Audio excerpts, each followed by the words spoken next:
Congress party और शिवसेना से चुनाव चोरी किया गया था। ये 100% सच है।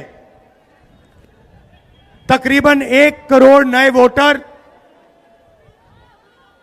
लोकसभा चुनाव के बाद वोटर लिस्ट में जोड़े जाते हैं, बढ़ाए जाते हैं। नए वोटर आके वोट करते हैं। हमारे गठबंधन का जो वोट था, जितना हमें लोकसभा में मिला उतना हमें विधानसभा में मिला, 1 वोट कम नहीं हुआ। और सारे के सारे नए वोट बीजेपी के अलायंस के खाते में गए। लोकसभा हम जीते, विधानसभा में हमारी पार्टियां तीनों के तीनों मजबूत पार्टियां साफ हो गई। क्यों? क्योंकि इलेक्शन कमीशन ने और बीजेपी ने मिलकर वोट चोरी की। उसके बाद हमने साफ दिखाया, महादेवापुरा में बेंगलोर सेंट्रल की सीट में हमने साफ दिखाया कि एक असेंबली में 1 लाख से ज्यादा फर्जी वोटर थे। बेंगलोर सेंट्रल में 7 विधानसभाएं हैं, 6 में हम जीतते हैं, कांग्रेस पार्टी जीतती है। जहां पे 1 लाख फर्जी वोट थे वहां पे हम साफ हो जाते हैं और उसी असेंबली के कारण बीजेपी लोकसभा जीत जाती है। हमने ये प्रेस कॉन्फ्रेंस में दिखाया, डेटा के साथ दिखाया। इलेक्शन कमीशन हमें वोटर लिस्ट नहीं देती, वीडियोग्राफी नहीं देती। हमारे लोगों ने कागज की वोटर लिस्ट से फोटो मिलाकर, नाम मिलाकर, एड्रेस मिलाकर यह काम किया। 4 महीने लगे, 16-17 घंटे काम किया और हमने देश के सामने सबूत रखा। ब्लैक एंड व्हाइट में हमने सबूत रखा।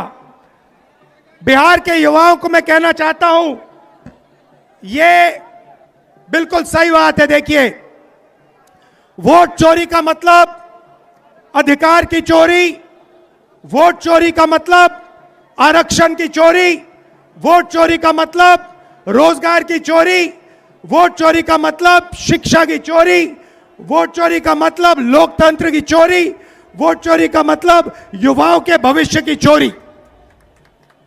ये सिर्फ वोट नहीं ले रहे हैं, ये आपकी जमीन, आपका राशन कार्ड, सब कुछ उठा ले जाएंगे, अदानी अंबानी को दे देंगे।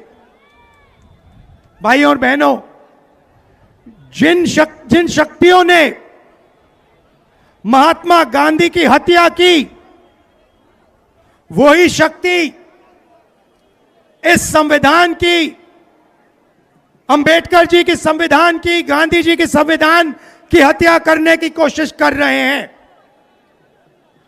हम इनको संविधान की हत्या नहीं करने देंगे, कुछ भी हो जाए नहीं करने देंगे। इसलिए हमने बिहार में यात्रा की और आपका क्या जबरदस्त रिस्पांस आया। बिहार का युवा सारे के सारे युवा खड़े हो गए। छोटे छोटे बच्चे जीप के पास आते थे, कहते थे वोट चोर, वोट चोर, वोट चोर। नारा फैल गया है और बीच में बीजेपी के लोग काले झंडे दिखा रहे हैं, है ना। अब मैं बीजेपी से कहना चाहता हूं, अच्छी तरह सुन लीजिए, बीजेपी के लोग अच्छी तरह सुन लीजिए। भैया, एटम बम का नाम सुना आपने? सुना है एटम बम का नाम? उससे बड़ा क्या होता है? उससे बड़ा क्या होता है? एटम बम से बड़ा हाइड्रोजन बम होता है। होता है नहीं होता है? माधवपुरा में हमने एटम बम दिखाया था। बीजेपी के लोगों, तैयार हो जाओ, हाइड्रोजन बम आ रहा है। हाइड्रोजन बम आ रहा है, तैयार हो जाइए।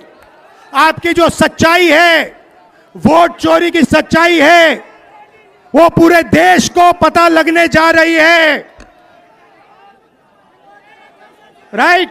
बिहार की जनता, बिहार के युवा, बिहार के महिलाओं से मैं धन्यवाद करना चाहता हूं।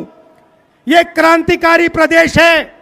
इसने पूरे देश को मैसेज दिया कि वोट चोरी नहीं होने देंगे। और ये जो आपने बिहार में किया है, हमारी जो मदद की, ये पूरे देश में फैल गई है, कोने कोने में फैल गई है। आने वाले समय में मैं आपको गारंटी करके दे रहा हूं, हाइड्रोजन बम के बाद नरेंद्र मोदी जी अपना चेहरा इस देश को नहीं दिखा पाएंगे। नमस्कार, जय हिंद, जय बिहार।